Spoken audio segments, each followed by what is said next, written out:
everybody. What do you think? I don't wanna fight with Juan Mexico or Benavidez. But look, I hear his dad talking a lot of shit. Look, what he's accomplished nothing. One single champion, Anthony Dirrell. Yeah, I mean, everything he was saying is bullshit. I mean, there's rankings of the WBC for a reason. You know, I won 2 back-to-back title eliminators, the other one in the interim belt. I mean, that's the fight everybody's talking about. Who fucking cares if I fought one world champion? If I'm so easy, like how he says, and you're not scared to beat me, come beat me. You know, it's as simple as that. Canelo said he wasn't 100% in the Bivol fight. He can't give anything more, but I can. One thing I don't like or I don't agree with is when fighters bring up injuries after they've lost. I mean, Manny Pacquiao had a torn rotator cuff, or they said he had a torn rotator cuff, going into Floyd Mayweather fight. Lomachenko had the same problem with his rotator cuff. Roy Jones fought at heavyweight, then went down and fought Antonio Tarver at light heavyweight. These are the excuses people use for certain fighters' losses. But my thing is, once you get in the ring, and all those facts may be true, but once you get in the ring, no excuses.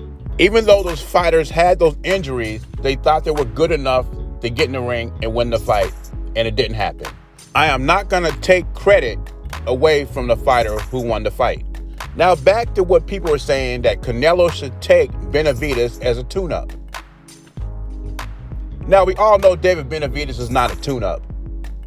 Even Canelo knows that. I mean, David Benavidez does have a great resume, but people like Michael Thomas, ex-NBA player, says Canelo should take Benavidez as a tune-up. He also says Canelo said David Benavidez isn't that good. Now, I never heard Canelo say that. Maybe I need to do some more research, but what I heard Canelo say is he only fought one champion. He hasn't fought anybody, which is true. Like I said before, Benavidez' resume is not that good. And besides that, Benavidez cannot be a tune-up for Canelo because Benavidez is fighting Plant in March, which I will remind you, that fight should happen a couple of years ago when they were both undefeated champions. Then maybe Benavidez wouldn't have these problems he's having now. I mean, if Benavidez would have beat Plant back then, the Canelo would have no choice but to go through Benavidez. But Caleb Plant told us the truth why this fight didn't happen. It's because they were trying to build it up. And in prior videos, I told you I would love to see Canelo against Benavidez. I'd rather see that than Bivol. But Canelo feels, and these are his words, that I wasn't 100% in the Bivol fight.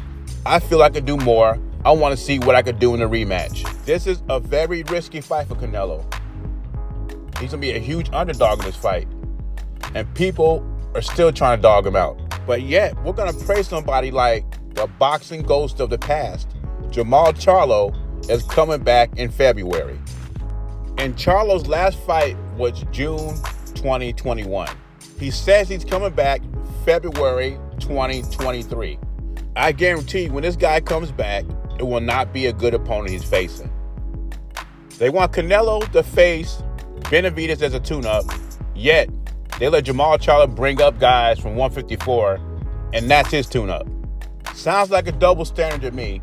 Benavidez is not a tune-up. His resume sucks, but Benavidez is not a tune-up. Besides, if Benavidez destroys Plant like he says he is, he should have no problem getting a Canelo fight in 2024. Anyway, leave your thoughts and comments below. Jay Beezy, I'm gone.